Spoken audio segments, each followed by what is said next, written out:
You wouldn't believe what happened next. Zooming through the Exumas. Zooming down the Exumas. This week we zoomed down the Exumas.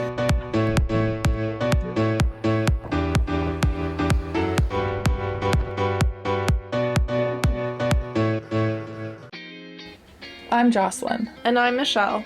Together with our best friends, we're sailing the world on our boat, the Belafonte. Proving that ordinary people can do extraordinary things. This is Sea Sondering. We just peeled out of Highborn. And we're gonna go do some spearfishing. Avoid some of the sharks that we saw on the way in. Lots of sharks, big ones. Huge ones. Probably nurse sharks, 2 meters long. Yeah, size of our bodies. Dream big, girls, dream big. We are practicing and honing our skills at spearfishing, and outside of Highborn Key was a great place to start. It was quite shallow, and there was beautiful coral head that we just kind of swam around. The grunts were delicious. The squirrelfish, not so yummy. I was so excited that I caught all this fish, and then we found out that squirrelfish was like really bad eating, and I was like, sorry, mama caught what mama caught.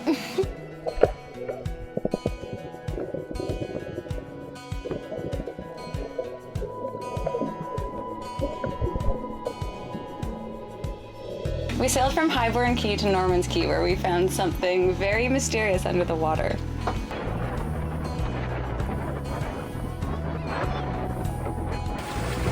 I'm a bit disappointed that the wind vane steers the boat better than I do, but I'm also pleased that it does. So you can trust it. Norman's Key, great kiting. Lost my bathing suit top.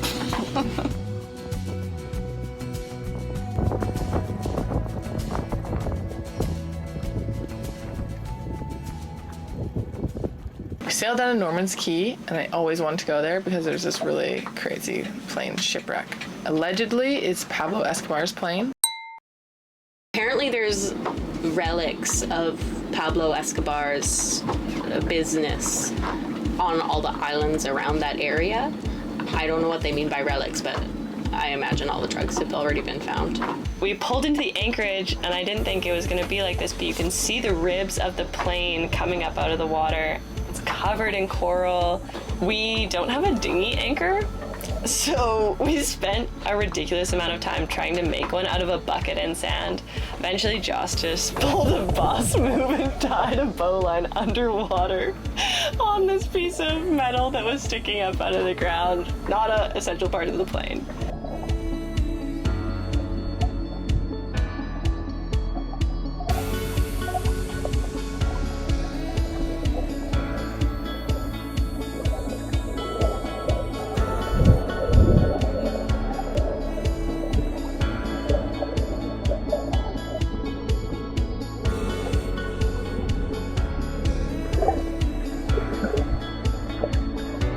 So we sailed from Norman's Key down to O'Brien's, which is where the aquarium is.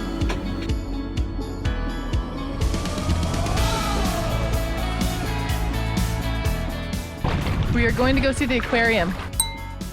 We'll put the dinghy there. We're gonna swim over there for some exercise. Fitness and fish.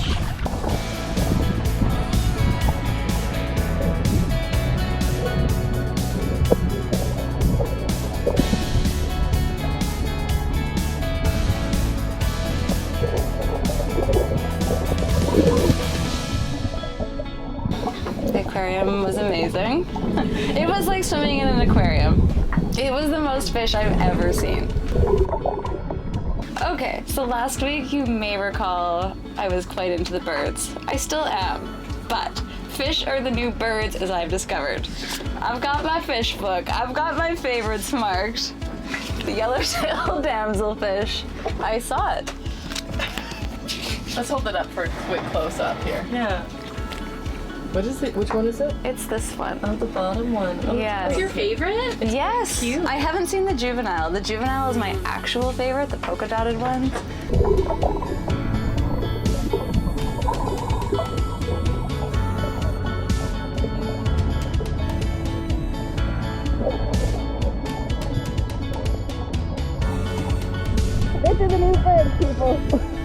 I As you guys know, it had been blowing super hard for the last week or two. Finally settled down to a nice, easy 8-10 knots, so we could pull the sail out, patch it, and be ready to go and use our full mainsail again. The process for that is you clean the sail with acetone, and then I measured the rip, gave myself 4 inches of leeway on all sides of the rip for the patch, measured it out, measured an identical one for the other side. We put epoxy on, and then stuck it together. She still gets really close to our sail. There we go. Wow. Wow. So this is our big practice for Antigua Race Week. We're going to race Nick to Staniel Key. It's about a 10 nautical mile race. He's probably going to win. He has brand new sails. However, Probably gonna win, but that's okay. we have, you know, spirit. How you feeling, Jules? First race? I feel ready, you know? And I just want to do the things. I want to do them fast. The race was quite exciting. We pulled a spinnaker out of our back pocket. So we raced Nick, and Jocelyn was like, we're gonna put up the spinnaker, and I was like, I don't really know what that is. I had no idea what it looked like. I knew that this was it. Anyway, Joss was like, we're gonna ring it up, and I was like, okay. What's going to happen is we're going to pull up the spinnaker in the sock. We have not re-rigged it or anything. We're just hoping it's perfect. And then when the sock is up, then we pull the sock up.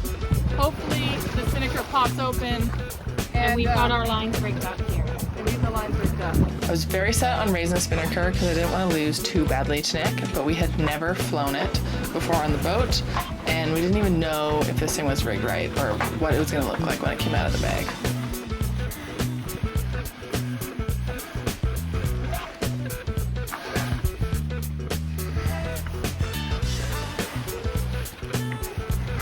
I was skipping for the race, and not gonna lie, I was nervous because we always call the spinnaker the bag of terror, and you never know what happens. Things go wrong with it, and when something goes wrong with a spinnaker, it ends up like under the boat or like whipping everybody on board. And I was nervous that this was gonna happen, and I was steering, and it was very shallow, and it all turned out great. It went perfectly. And then the sock came off, and it came apart. It was bright pink, and then it all made sense. And somehow it worked. It was magic.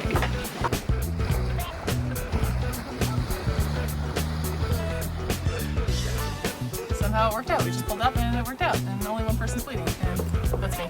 It's not a spinnaker until someone bleeds. And Pal did some excellent steering. We almost hit bottom, but that was no fault of my own.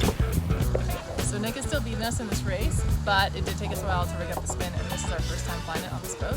So I think this is pretty much a win in the end for us. Jab, jab, jab, jab, jab, jab. This is Belafonte over.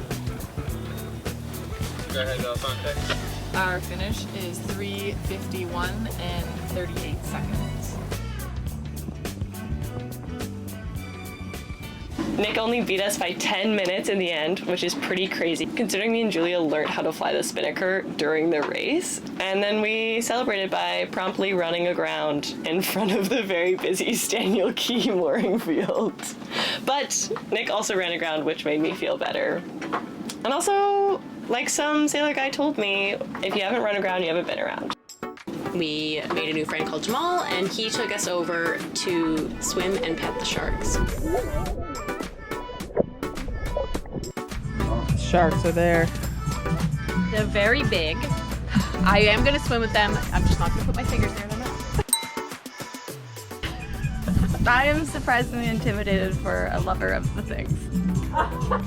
They were all nurse sharks, and there were probably like 10 of them there, and some of them were pretty big. I held a shark in my hands. Loving it. He's not even struggling. He just wants a rub. He's like a cat. They like small pets. Gotta get in there and get him. Get him. Get the brown one. My baby touched my shark.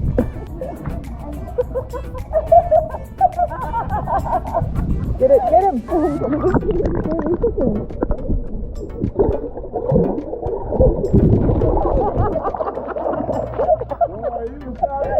Did you touch it?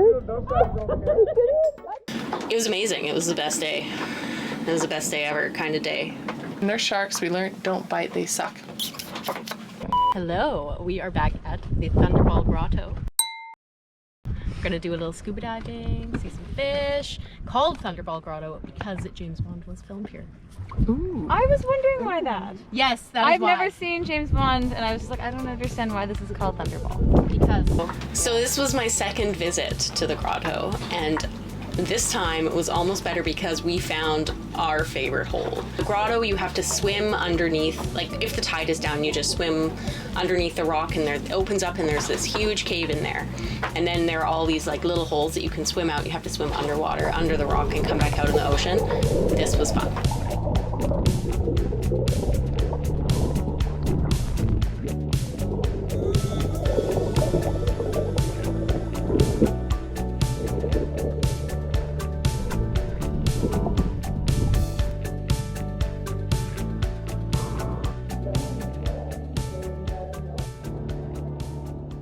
Hello, Paloma here. As the resident lover of all the creatures, I have made my second visit to Pig Beach today.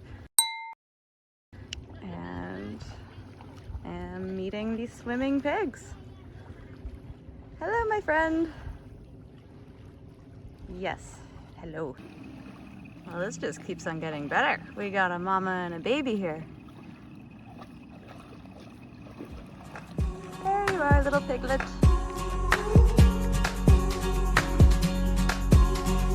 We left Dangle Key, continued to zoom down the Exumas, but we got held up in Little Farmers with some very exciting stuff going on there. If you like the videos, if you like what you see, hit subscribe, follow along, and we'll see you every Sunday. Bing bang! Say how much you mean to me, but it won't mean a thing. 'Cause words never sound quite right. Yeah. You wouldn't believe what happened the night at Norman's Key. Crazy. Crazy night of lightning in the distance. You wouldn't believe the lightning we saw 3 miles away in the distance. The suspense is killing me. I know, me too. Oh my god, Jocelyn's personalities are all You wouldn't know what happened next.